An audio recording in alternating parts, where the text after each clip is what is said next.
जिन students ने नहीं join किया, मुझे लगता है कि उनको काफ़ी लॉस होने वाला है, फटाफट ज्वाइन कर लीजिए। अच्छा, एक और मैंने इससे पहले वीडियो बनाई थी, मैंने आपको बता दिया है, यूट्यूब चैनल पर वो प्रेजेंट है। उसका जो टाइटल है वो ये है कि क्या भारत को ब्रिक्स छोड़ देना चाहिए, है ना। वो वीडियो जाकर ज़रूर देखिएगा, क्योंकि वो भी बहुत सारा मैंने उसमें आपको जो है मटेरियल दिया है, कंटेंट दिया है, एग्जाम में आपके काम आएगा। आज हम स्पेसिफिकली जो नए 6 मेंबर्स जुड़े हैं उनकी बात करेंगे, ठीक है।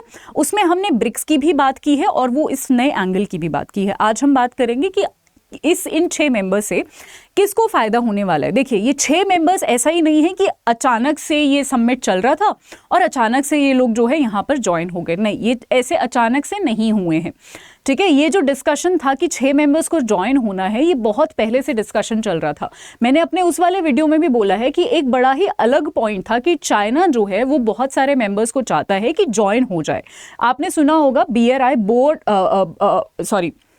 जो उनका बेल्ट एंड रोड इनिशिएटिव है चाइना का, जिसके अंदर CPEC भी आता है, ठीक है, चाइना पाकिस्तान इकोनॉमिक कॉरिडोर भी आता है। उसका मेजर जो मकसद है, अगर आपने नहीं देखा हो, मैं आपको यहाँ पर मैपिंग के थ्रू दिखा देती हूँ, अगर आपको वो नहीं पता हो इन केस, राइट। BRI हम एक सेकेंड खोल लेते हैं, belt and road initiative, okay.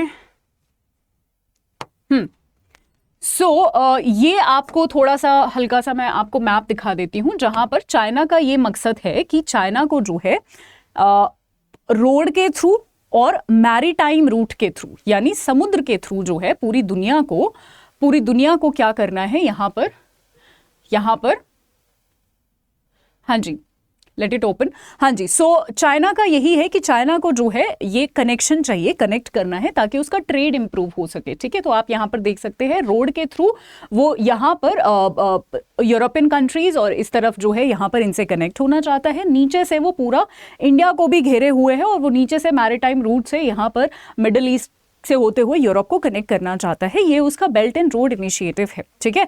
अब यहाँ पर ऑफ कोर्स जिस देशों के बीच में, जिस देशों से ये जो प्रोजेक्ट है, अभी ये पूरा हुआ नहीं है बट ये प्रोजेक्टेड है कि जिस देशों से ये जो रोड है ये पास हो रहा है, वो ऑफ कोर्स चाइना के फेवर में तो होंगे किसी ना किसी तरह, तभी तो रोड पास होने दिया है।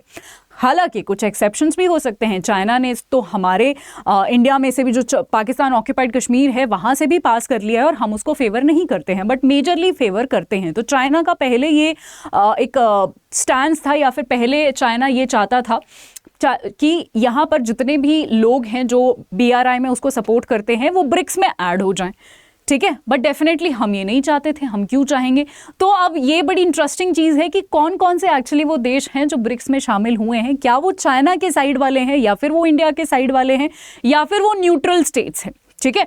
चलिए वापस आते हैं, हाँ जी।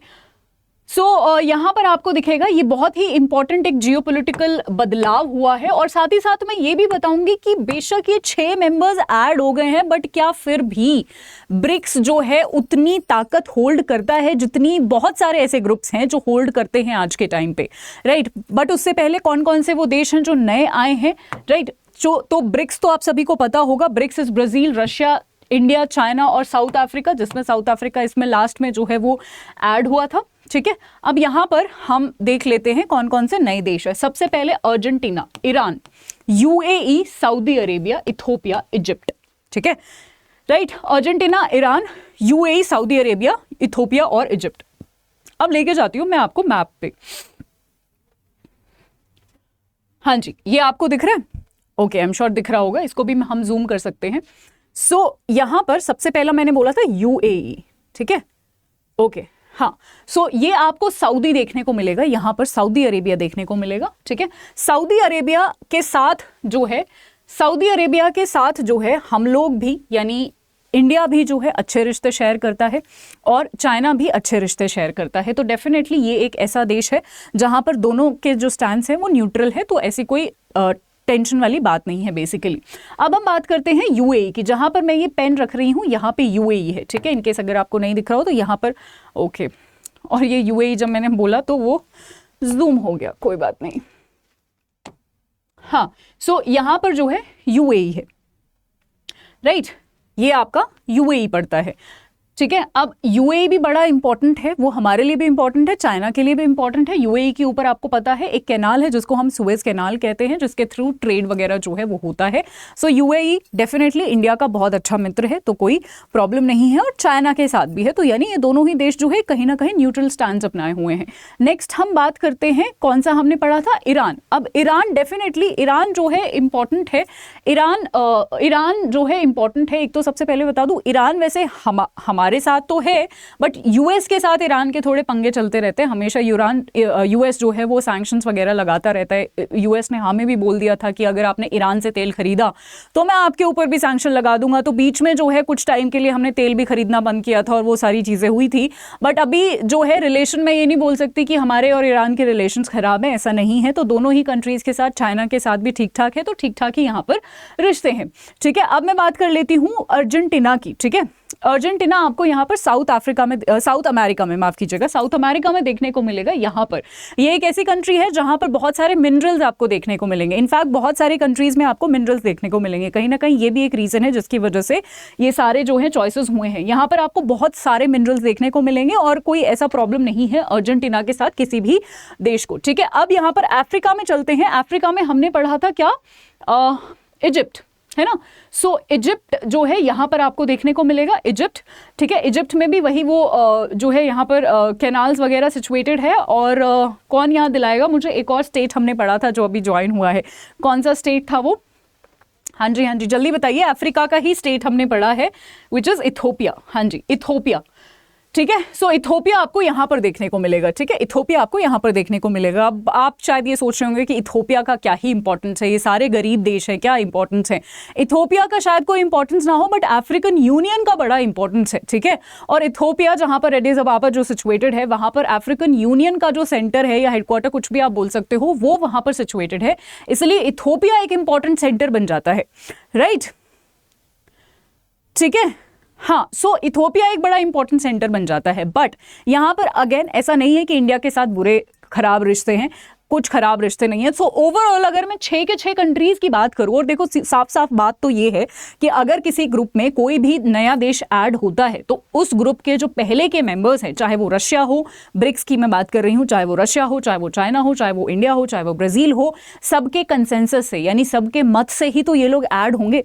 तो डेफिनेटली यहाँ पर कोई ऐसी कंट्री नहीं ऐड है जो किसी के भी अगेंस्ट या इस तरीके से है। सबके साथ न्यूट्रल या अच्छे रिश्ते जो है यहाँ पर ये सारी कंट्रीज वो करती है, शेयर करती है। तो आई होप एक ये पूरा जो एनालिसिस है कि कौन सी कंट्री किसके साथ क्या रिश्ते जो है शेयर करती है, ये आपको समझ आ गया होगा। ठीक है, इस तरीके के एनालिसिस ना आपको बहुत ज़्यादा मदद करते हैं। बेशक आपसे डायरेक्टली ना पूछा जाए एग्जाम में कि यूएस और ईरान के बीच का रिश्ता बताओ, बट आपके पास जब ऑप्शंस होते हैं ना कि जी मान लो यूएस का ना कोई एक ग्रुप है, उसमें ईरान शामिल हुआ है, तो आप ना वहां से एलिमिनेट कर सकते हो, क्योंकि आपको पता है ईरान और यूएस की तो बनती नहीं है, तो ईरान को क्यों ही लेगा यूएस, राइट। सो आप ईरान को वहां से एलिमिनेट कर सकते हो। तो एलिमिनेशन टेक्निक के लिए एमसीक्यूज में इंटरनेशनल रिलेशन का एक थोड़ा सा जो है हमें आइडिया होना जरूरी है। इन डेप्थ में आपको नहीं बोल रही, बट थोड़ा सा किसके बीच में कैसे रिश्ते हैं, हमारे हमसे जो है कौन कौन से देश जो हैं वो अच्छे रिश्ते शेयर करते हैं, कौन कौन से नहीं करते हैं। जैसे टर्की है आज के टाइम पे, ठीक है, इंडिया से अच्छे रिलेशंस नहीं शेयर वो करता है ना, और जो कॉमन है वो हमें पता ही है, राइट। चलिए वापस आते हैं अब। सो आई होप ये एनालिसिस आपको अच्छा लगा होगा।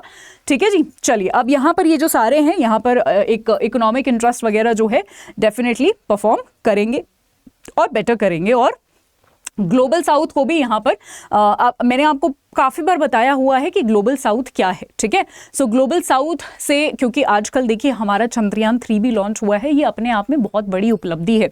अभी तो जापान ने हमारे साथ कोलैबोरेट किया है, या फिर आप बोल सकते हो कि जापान के साथ मिलकर जो है हम जो लूपेक्स या फिर चंद्रयान 4, आप कुछ भी बोल लीजिए उसको, वो हम लॉन्च कर रहे हैं। कल को बहुत सारी कंट्रीज जो हैं वो हमारे यहाँ पर आएंगी, क्योंकि अब हम वो टेक्नोलॉजी बना चुके हैं जिससे हम सॉफ्ट लैंडिंग करवा सकते हैं। ठीक है, तो हमारे पास बहुत सारी कंट्रीज अभी आएंगी जिनको हमारे साथ कोलैबोरेट करना होगा या हमसे हेल्प चाहिए होगी अपने मिशंस लॉन्च करने के लिए। तो कहीं ना कहीं यहाँ पर जो साउथ की कंट्रीज हैं, साउथ का मतलब एक तो नॉर्थ वाला पूरा हो गया, मैंने आपको अभी दिखाया था, ठीक है। एक तो हमारा ये नॉर्थ वाला पूरा हो गया जहां पर आपका यूएस रशिया वगैरह पड़ता है, ये तो पूरे नॉर्थ के कंट्रीज है। ये जो साउथ के कंट्रीज है यहाँ पर इंडिया चाइना वगैरह आता है, ठीक है, साउथ अफ्रीका वगैरह आता है, ठीक है। सो यहाँ पर हम ये वाला लीडर बनना चाहते हैं और यहाँ पर बहुत सारे लोग हमसे जुड़ना चाहते हैं, साउथ से जुड़ना चाहते हैं, क्योंकि पोटेंशियल होल्ड करते हैं हम। इकोनॉमी में भी हम अच्छा कर रहे हैं, टेक्नोलॉजी में भी हम बेटर कर रहे हैं, डेमोक्रेसी भी हमारे यहाँ पर है, ठीक है, जो कि एक बहुत बड़ा फैक्टर है जो काउंट होता है इन सब चीज़ों में, राइट। सो एक ये उसमें भी हमारी हेल्प करेगा, ठीक है। चलो अब और हमने जो चंद्रयान 3 का ये जो टेक्नोलॉजी डेवलप कर ली है, ये सबसे ज़्यादा जो अभी जो बिजनेस का लॉस होगा वो यूएस का होने वाला है। और कहीं ना कहीं हम क्या आपको पता है चंद्रयान 3 जो है, आई एम सॉरी मैं थोड़ा सा ब्रेक से चंद्रयान 3 पे आ गई हूँ, but this is important. Chandrayaan 3 जो है हम शायद 10 से 15 साल पहले ही लॉन्च कर सकते थे, बट यूएस की वजह से नहीं कर पाए, ठीक है। उन्होंने बहुत सारे, आई एम श्योर आपने रॉकेटरी करके एक मूवी है वो देखी होगी, जहाँ पर बहुत सारी चीज़ें जो है बताई गई है और वो सारे सच्ची घटना पर आधारित है। अगर आपने नहीं देखी तो आप उसको देखिएगा, ठीक है। सो वो सारी चीज़ें हुई जिसकी वजह से ऑफकोर्स अगर हमारे पास कोई एक टेक्नोलॉजी होगी तो उनके बिजनेस पर असर पड़ेगा। और आप सभी को पता है कि चाहे उनका डिफेंस सेक्टर हो, चाहे उनका और कोई बिजनेस हो, वो अपने बिजनेस में नहीं लॉस खाते, जिसकी वजह और जिसके लिए वो कुछ भी कर सकते हैं। सो ये चंद्रयान 3 हम बहुत पहले कर सकते थे। Okay okay okay okay Chandrayaan 4 Saurabh और जितने भी स्टूडेंट्स यहाँ पर हैं, चंद्रयान 4 के बारे में जानना है तो अड्डा 24/7 रेगुलेटरी बॉडीज के यूट्यूब चैनल पर ऑलरेडी मैं एक वीडियो ले चुकी हूँ। वीडियो सेक्शन में जाओगे तो चंद्रयान 4 करके एक वीडियो है, अभी अभी थोड़ी देर पहले अपलोड हुआ है। इस सेशन के बाद वो सेशन देखना आप, ठीक है। हाँ जी, नंबी नारायण वाली जो मूवी है आप वो देखिएगा, ठीक है। सो उसकी वजह से हमारा चंद्रयान 3 भी डिले हुआ है। ओके सो अच्छा, तो ये हमने जो है यहाँ पर सारी चीज़ें देख ली है। तो इन सारी चीज़ों में जो है हम आपका चाहे टेक्नोलॉजिकल एडवांसमेंट हो, इकोनॉमी हो, हम सब लोग जो है अब कोलैबोरेट करने वाले हैं, ठीक है। ओके पाकिस्तान इसमें नहीं है, चाइना ने पुश किया था बट पाकिस्तान इसमें नहीं है, ऑफ कोर्स सब लोगों ने रेजिस्ट किया वगैरह वगैरह, ठीक है। सो पाकिस्तान इसमें नहीं है, ये एक पॉइंट आप याद रख सकते हो, right. So this was all about basically this was all about BRICS, this was all about this topic. I hope आपको इंटरेस्टिंग लगा हो तो मुझे कमेंट सेक्शन में ज़रूर बताइएगा। अब बढ़ते हैं आगे हमारे नेशनल फिल्म फेयर अवार्ड्स की तरफ। तो यहाँ पर बस कुछ नाम है, डायरेक्ट आपसे जो है फैक्चुअल क्वेश्चंस पूछे जाएंगे, कुछ डिटेल में नहीं, सिर्फ नाम जानो और आप आगे बढ़िए, ठीक है। क्योंकि यहीं से जो है नॉर्मल चीज़ें आने वाली हैं, जैसे आर माधवन, इसी मूवी की मैं बात